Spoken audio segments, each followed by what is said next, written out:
Aujourd'hui, on entend tout ce que tu dis, on voit l'école d'Isis s'ouvrir. Finalement, même si je conçois voilà, qu'une femme peut être forte tout en restant une femme, dans la relation, dans les échanges, dans le quotidien même, comment apporter cette force dans les valeurs de la subtilité, de la douceur?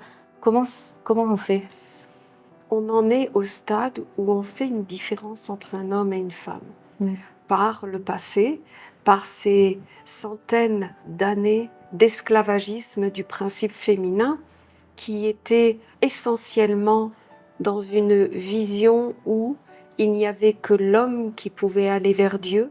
On a avili, mis sous cloche, on a mis le voile sur le principe féminin, ce fameux voile d'Isis, qui aujourd'hui va être dévoilé. Et pour répondre à ta question, c'est le traumatisme du principe féminin qui, inconsciemment, essaie de montrer qu'elle est normale vis-à-vis, par exemple, d'un homme. Alors qu'en fait, la question, elle se pose pas en réalité.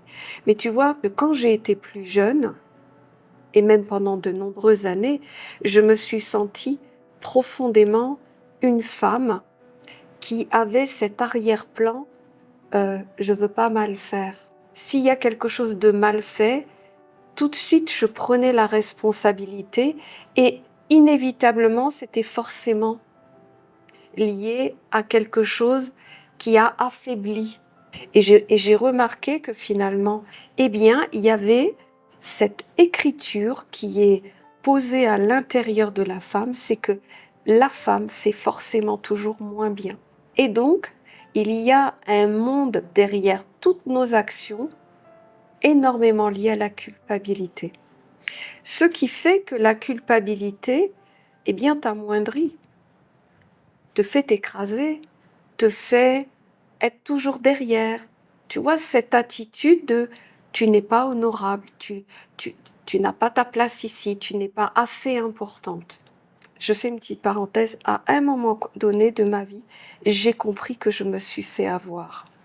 Dans le sens que j'ai compris que toute ma vie, il y avait comme une magie, un charme qui me faisait pas regarder au bon endroit.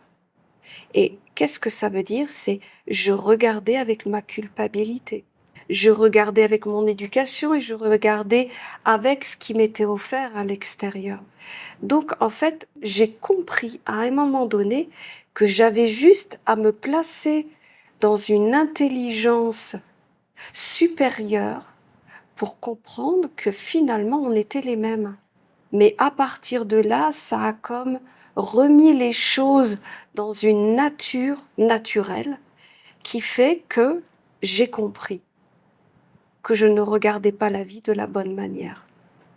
Et quand je l'ai compris, je me suis dit, ça y est, je peux prendre ma vie en main. Et je peux faire le choix de ce que je veux advenir, le choix de ma vie, le choix de mes relations. Et à ce moment-là, toute ma vie a été différente.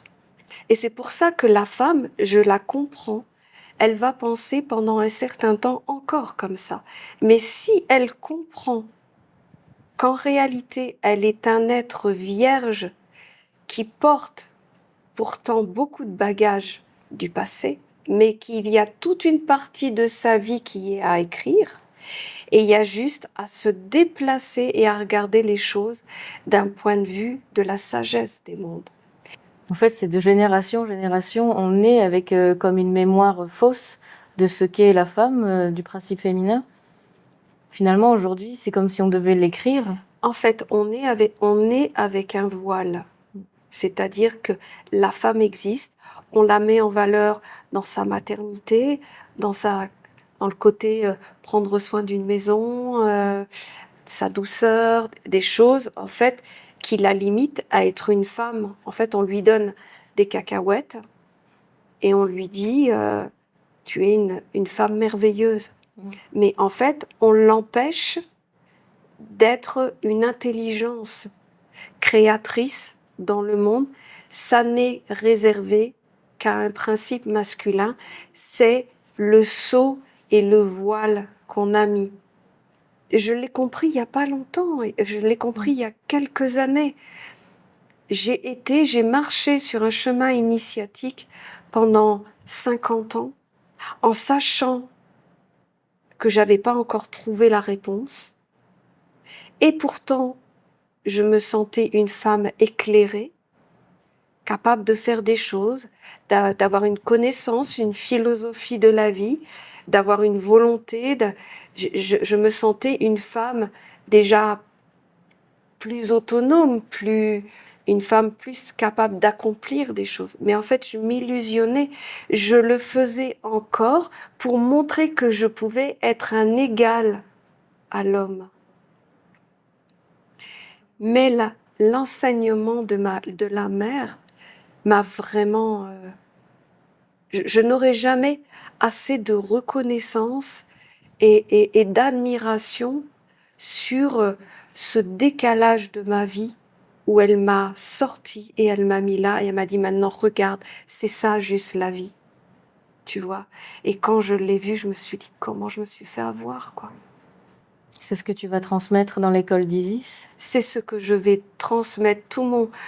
Je sais où il faut se concentrer, je sais où il faut donner de la force. En fait, aujourd'hui, ma vie, c'est moi qui la prends en main. Et c'est ce que je vais offrir à toutes ces femmes. J'ai envie de leur montrer qu'elles vont faire partie de l'histoire de demain. Qu'elles vont écrire pourquoi. Eh bien, elles vont juste se révéler en tant que principe féminin. Et je ne vais pas conduire à travers l'école d'Isis des femmes à revendiquer leur principe féminin. Je vais leur apprendre à le révéler et à le mettre dans une créativité, une autonomie, une liberté de ce que Dieu a voulu de la femme dans tous ses aspects. Voilà. Moi, je ne suis pas en guerre. Pourquoi? Parce que la guerre, ça voudrait donner une réponse au principe masculin. Mais justement, tu parles même de guérison du monde, des mondes, par justement cette écriture plus authentique du principe féminin. La révélation de la femme est l'écriture magique de la guérison des mondes. La femme porte dans ses mondes supérieurs cette qualité, comme l'homme en a une autre. Fondamentalement, d'un point de vue physique, la femme enfante, d'un point de vue subtil, la femme guérit, tu vois. Et d'un point de vue supérieur, elle agit, donc elle est la magie des mondes. Donc, en fait, elle a un impact toujours dans ce qui est caché. Dans le physique, elle est capable de contenir un monde caché pour enfanter. Dans les mondes subtils, elle est capable de développer son instinct, son naturel, son lien naturel avec tout ce qui est subtil parce que par les qualités naturelles qui lui sont données, qui sont effectivement la douceur, la délicatesse, tu vois, c'est un langage qui n'est pas grossier. C'est pas un langage de rentre-dedans. C'est pour ça qu'elle a ces capacités de comprendre, d'entendre en fait les choses qui sont liées à cette subtilité. Donc, elle a un impact dans les mondes qui vont toucher le physique. Donc, ici, c'est le monde de la guérison. Elle peut être capable d'empêcher des maladies, de guérir des couples, de guérir les mondes qui vont arriver vers ses enfants. Elle est capable aussi, comme des Vestales qui le faisaient avant dans des temples, en fin de compte, de préserver des éthers pour faire venir des mondes supérieurs. Tout ça, c'était toujours la femme, et ça a toujours été la femme. Simplement, je ne sais pas pourquoi profondément. Il y a sûrement une intelligence qui a voulu que la femme ne soit pas actrice et que l'homme peut-être avait des intérêts à être dominant, tout simplement. Puis j'ai pas envie de parler de ça, sincèrement. J'ai pas envie de rentrer dans le côté sombre de ces choses. Quoi qu'il en soit, la femme doit juste se révéler à la vie dans ce beau principe qu'elle est. Et moi, ce que je vois à travers ça, c'est qu'en fait, c'est l'union avec le principe masculin à ce moment-là. Parce que il n'y a plus de guerre, il n'y a plus de conflit, il y a plus ce côté comment être douce devant un homme grossier. En fait, tu vas l'amener à ton école naturellement. Pourquoi? D'une manière très générale et naturelle, un homme ne fera jamais de mal à sa mère. Pourquoi? Parce que sa mère est considérée comme celle qui lui a donné ce qui l'a construit, la douceur, la tendresse, l'affection, l'attention, gratuitement. Et donc, un homme, en réalité, va admirer, va aimer, va respecter ces mondes-là. Mais quand une femme, par exemple, qui est tout à fait normale, mais c'est juste mal fait, se positionne comme quelqu'un d'égal, ça veut dire chacun doit faire sa part. Et donc, à ce moment-là, il y a plus cette notion de gratuité, de cette tendresse gratuite, de cette affection gratuite. C'est je te donne de l'affection, mais moi en retour, tu me donnes de l'affection. Tu vois? Alors qu'une maman ne va pas attendre de retour. Elle va le faire comme une source qui coule naturellement parce qu'elle va porter l'esprit de la maman. La maman qui est la générosité gratuite, la bonté gratuite, la tendresse gratuite, les conseils gratuits. C'est ça une maman. Et toutes les femmes portent ça en elles. Simplement, telle qu'elle se présente aujourd'hui, tout comme l'homme et comme la femme aujourd'hui revendique énormément, je trouve ça tout à fait normal, mais en fait, c'est devenu une entreprise. Chacun fait sa part. Sinon, c'est revendication. Donc, l'homme, si tu veux, il ne s'ouvre pas à ce qui n'est pas gratuit. Tu comprends ce que... Je sais qu'il y en a qui vont comprendre de travers ce que je veux dire, que la femme, elle doit donner gratuitement. Mais c'est parce que je parle du principe féminin. Je ne parle pas du principe masculin qui, lui, a également sa part dans ce domaine-là, s'il se révèle en tant que principe masculin. Mais c'est juste pour qu'on comprenne que une maman n'est pas faible de l'affection, de la tendresse qu'elle donne à un autre, qu'il soit un enfant, qu'il soit un homme, qu'il soit un vieillard, qu'il soit un ami, qu'il soit un accompagnement dans la maladie. Si une femme se révèle dans cet aspect de la mère qui prend soin du précieux, c'est-à-dire de la vie dans l'autre, eh bien tous les hommes trouveront la guérison. Parce que, comme je te le dis, en principe, d'une manière tellement générale, un homme ne fera jamais de mal à sa mère. Il la respectera, il voudra qu'elle soit bien, il fera en sorte d'être protecteur. Et en fait, il incarnera beaucoup plus son principe masculin avec sa mère qu'avec sa femme.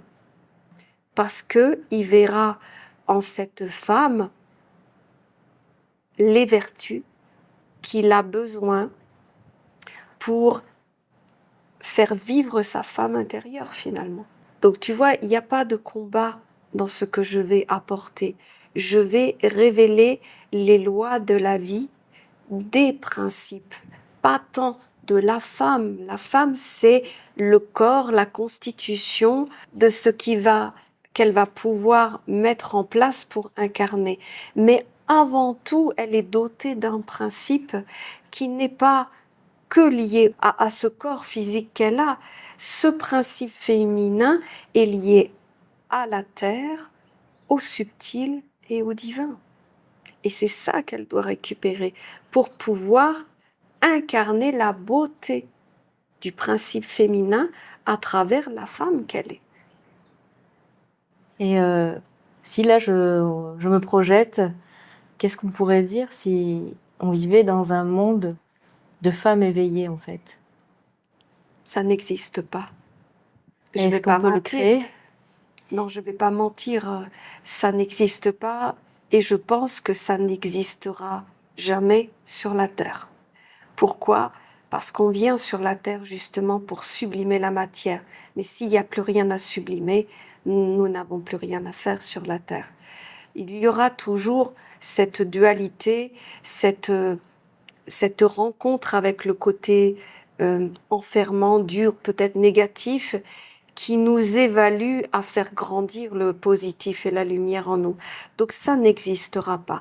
Par contre, cet impact fondamental qu'il y a aujourd'hui, comme je l'ai déjà dit, c'est même pas une décision de ma part ou de la mère ou même de certaines femmes qui se lèvent, c'est une volonté nécessaire où les valeurs qui construisent l'intérieur de l'homme sont en train de s'anéantir par la colère, la violence, la technologie, qui fait que ce monde-là ne va plus avoir de place pour vivre. La femme, dans le foyer, va pouvoir vivre avec les hommes et les protéger et les conduire à devenir eux-mêmes des êtres qui vont incarner leur âme, et la femme va en même temps incarner son âme, mais va transmettre aux générations futures des valeurs qui peuvent leur permettre de se construire sur la terre. Si on laisse les choses se faire naturellement, il y aura plus de parents, si, bien sûr, comme ça commence à se faire. Les conseils des parents, ce sont les psys en ligne, ou ce sont des professeurs, ou ce sont des personnes tierces qui viennent donner des conseils aux parents qui sont inaptes à élever leurs enfants. C'est pas négatif ce que je dis. Ça montre qu'il y a vraiment un schéma où il n'y a plus de transmission de valeurs et en fait la raison d'être même de comment on peut vivre sur la terre. Tu vois, si on laisse ça, et je crois que c'est pour ça que cette grande intelligence aujourd'hui, elle arrive comme une urgence à ce que la femme puisse incarner. Et il va falloir qu'elle soit forte de sa conviction, forte de sa position de principe féminin, mais absolument pas dans une revendication. Non, elle va juste s'éveiller et faire apparaître la fleur qu'elle est.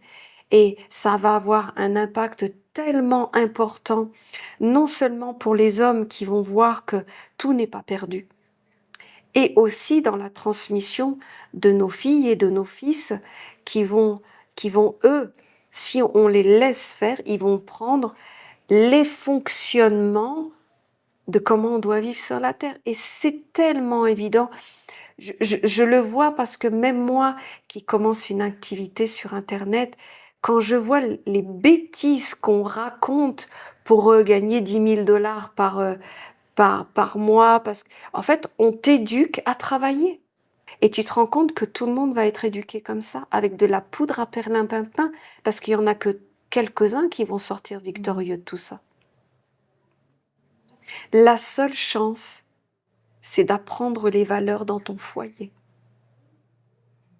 Et si la femme incarne le principe féminin et qu'elle transmet à ses filles en réalité ce qu'elle peut faire, comment elle doit faire, comment elle doit agir vis-à-vis du travail, de ses amis, de ses petits compagnons, et ainsi de suite, l'attitude juste, et pas donner sa vie et son corps comme ça gratuitement parce qu'on fait comme ça aujourd'hui. Donc je crois vraiment que de toute façon, j'aurais tendance à dire, c'est en train de se faire. Les femmes vont se lever, les femmes vont parler, les femmes vont écrire demain. Mais qu'est-ce qu'elles vont écrire? C'est assez évident. Elles vont écrire ce que l'on voit sur Internet. La psychologie à dessous. La puissance féminine à dessous. La tendresse à dessous. Et l'éducation des enfants, c'est même pas dessous, c'est 0 sous. En fait, ça devient vraiment une responsabilité quand tu es une femme qui a pris conscience de ça. Mais en plus, de ce que je comprends, c'est qu'on peut vraiment le faire à notre échelle. On n'est pas obligé d'aller parler sur Internet, de dire à tout le monde ce qu'on a compris. Finalement, si on le comprend, on l'applique tout simplement et on le transmet dans notre quotidien. C'est ça? Non seulement c'est vrai ce que tu dis, mais en fait, c'est juste un processus de remettre les choses en place. Quand ton corps, il est recalé dans le bon monde et que tu commences à voir les choses d'une façon juste, tout a sens, tout devient naturel. Tu as juste confirmer ta détermination de tes projets de vie. Mais c'est comme si tout se remettait en place naturel. Moi, je le vis vraiment comme ça, c'est comme si on avait tout fait pour nous détraquer. On ne regarde pas au bon endroit, on ne mange pas comme il faut, on ne dort pas comme il faut, on ne se ressource pas comme il faut, on ne travaille pas comme il faut. C'est comme si, en fait, on nous fait regarder des choses qui font que c'est inévitablement l'échec. Alors qu'en fait, tu as juste à te décaler et à regarder un monde avec quelque chose qui a sens et qui est juste naturel. Et tu as l'impression que comme c'est naturel et que ton corps se remet en place naturellement, sans faire justement les efforts, les disciplines, qui sont juste au départ, c'est confirme ce que tu veux, mais pas une souffrance au point où t'en peux plus et tu lâches. Parce que une tension, c'est pas comme ça qu'on vit. Mais si tu remets tout dans un contexte naturel, comme par exemple quand tu regardes la nature, eh bien, tout se remet naturellement en place.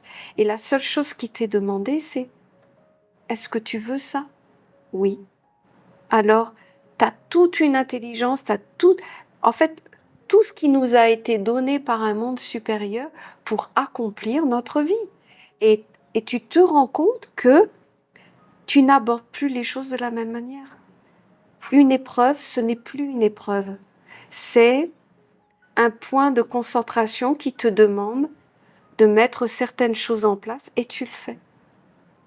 Et tu n'es plus dans dévasté, complètement à terre, complètement pris par des culpabilités, par des peurs, par des angoisses. En fait, tu regardes la vie comme elle est naturellement. J'ai tellement envie qu'on s'est tellement fait avoir. J'ai envie de dire qu'on s'est tellement fait avoir.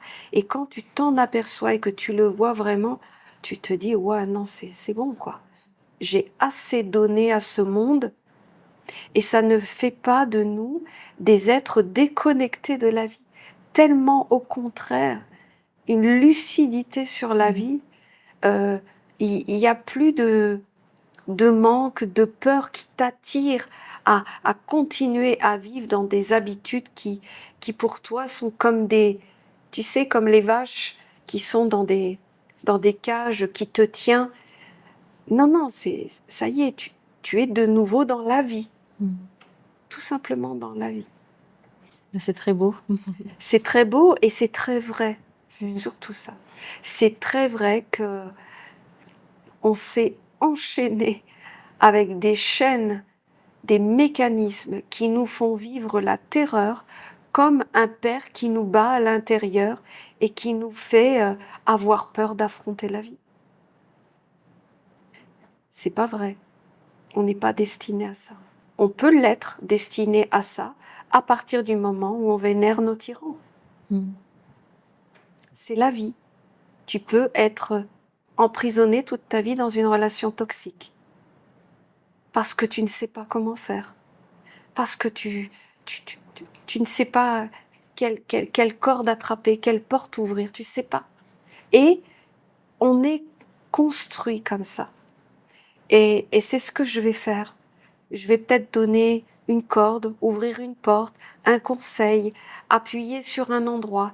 Mais l'objectif, c'est de sortir de ça et de rentrer dans un mécanisme naturel en comprenant comment on fonctionne, quels organes, quels outils intérieurs, quelle subtilité intérieure. En fait, tout ce qui est en nous et qui est fondamental qu'on utilise dans notre vie pour aller vers plus de subtilité, de grandeur, d'intelligence, mais certainement pas en y allant avec, comme la femme, cette grande culpabilité intérieure qui fait qu'elle aborde tout, même si elle paraît forte, elle aborde tout pour montrer sa légitimité quelque part. Regarde la tare de la femme qui est omniprésente. Elle se sent toujours blessée, toujours accusée, toujours rabaissée, toujours vulnérable. En fait, elle est toujours face à son démon qui n'est pas son démon, mais qui est une écriture posée sur la femme, elle est face à son démon qui est la culpabilité dans tous les aspects qu'elle peut avoir. Elle n'est pas légitime. Mais c'est pas vrai. Ce n'est pas vrai. C'est comme le début de quelque chose de nouveau, en fait. Déjà pour que la femme récupère ça. Puis ensuite, j'imagine que chacune va être libre de s'épanouir dans ce qu'elle est, finalement. Il va naître des choses peut-être qu'on connaît même pas. Écoute, je peux encore parler que de choses que moi j'ai parcourues et que je sais. Je peux pas parler de tout, je ne sais pas tout. Mais il y a une chose que je sais, c'est qu'en fait, depuis que la mère a donné ses enseignements, son chemin, en fait, je crois que c'est le coup de gong de la course. C'est-à-dire que ça y est, il y a un principe divin dont la mère est le visage, l'incarnation et le langage, qui fait que sur la terre aujourd'hui, si le principe féminin n'apporte pas ce qui est nécessaire à la construction d'un être humain dont les valeurs de la maman qui construit un enfant, je pense que l'humanité est vouée à la souffrance parce qu'il n'y aura plus ces choses qui font que on est humain entre nous. La gentillesse, la compassion, l'amour, la douceur. Aujourd'hui, le monde nous conduit à enfouir et à mettre sous terre toutes ces choses. Plus de vraies relations, on n'ose plus s'ouvrir à l'autre, on n'ose plus s'exprimer, on n'ose plus partager. En fait, on est comme dans un bouclier où on a peur d'être agressé de l'extérieur. Tu te rends compte comment l'être humain est en train de s'enfermer dans une cage où le sentiment va être devenu comme un ancien monde. Avant, on vivait comme ça. Mais c'est la souffrance absolue et la destruction de l'humain. Si l'homme ne peut plus offrir à son cœur ce qui est du lien avec un autre monde, et notamment avec un monde supérieur, eh bien ça veut dire que c'est la vibration de l'enfer qui est en fait la lumière, la couleur de l'omniprésence de ce monde qui est la peur. Quand tu vas dans les enfers, en fait, qu'est-ce que tu vois dans les enfers? C'est une ambiance qui terrifie comme si tu avais terriblement peur. Mais regarde qu'est-ce qui est en train d'être présent, omniprésent. Regarde comment les gens, ils ont peur de perdre leur travail, ils ont peur de perdre leurs amis, ils ont peur de tomber malades, ils ont peur de tout. Eh bien ça, c'est l'écriture de la bête. Ça veut dire que l'écriture de la bête est en train de profondément envahir l'humanité de son univers, qui fait qu'aujourd'hui, les gens sont capables de rester enfermés dans leur maison, dans la peur d'attraper une maladie. Tu te rends compte jusqu'où on est arrivé? La peur de perdre un travail, la peur d'être à la rue, la peur de ne plus avoir un centime pour manger. Tu te rends compte? Alors qu'en fait, la vie, elle est tellement plus naturelle que ça. On nous fait vivre un monde qui n'est pas naturel. Et je crois que la mère qui a commencé à apporter son message, sa lumière, qui a commencé à éveiller certaines de ses filles et de ses fils à ce réel de ce qui se passe dans notre monde, eh bien, en fait, c'est le déclenchement d'un processus qui va de toute façon se mettre en place.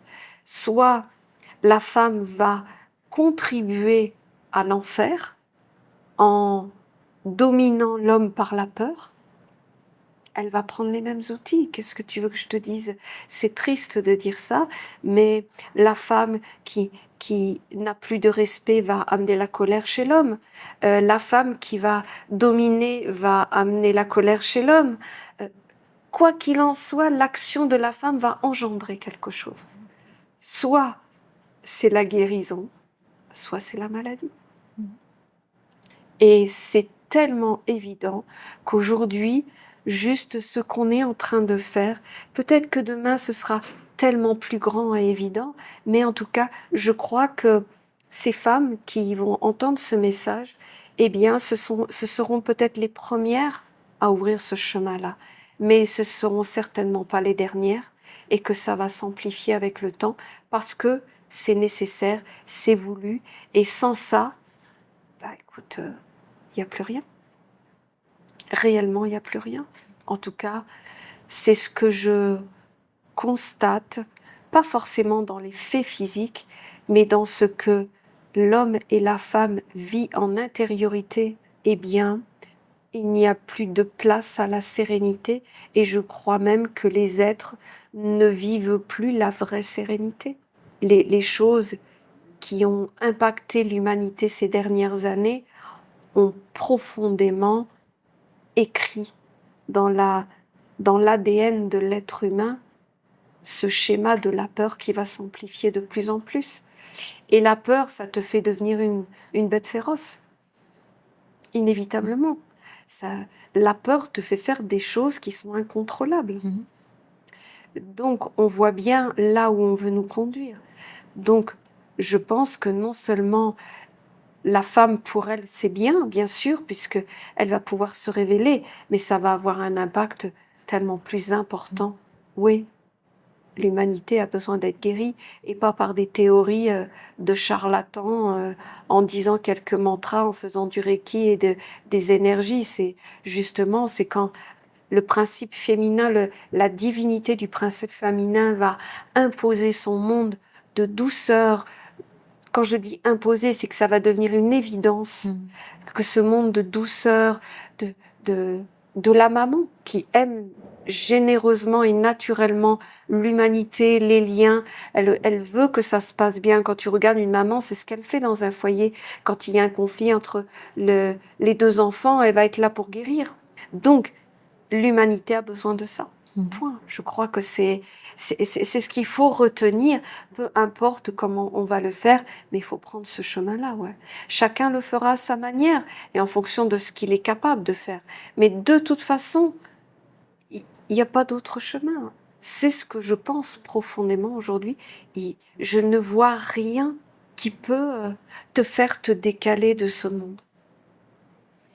Sauf ce que j'ai compris et ce que j'ai vu, qu'il faut que chaque femme et que chaque homme même éveille dans sa vie. Il faut qu'il y ait continue à vivre là, mais en fait, regarde la vie là. Et en regardant cette vie, eh bien, tu vois comment tu dois agir sur les deux vies. Il n'y a plus de problème. Quasiment plus. Ouais, c'est très intéressant ce que tu dis. Je crois que c'est... Ouais, c'est pas rien. Je me sens pas une missionnée ou quoi que ce soit, vraiment pas. Je me sens plus, tu vois, comme une maman qui a envie de donner des clés à ses enfants, parce qu'il est temps d'arrêter de se faire avoir, quoi. Et je ne condamne pas le monde, je ne veux même pas dire ce qui est bien ou ce qui est mal dans le monde. Il est comme ça. Il est comme ça. Et par exemple, à titre personnel, je me sens pas assez forte et assez forte pour faire basculer le monde. Vraiment pas.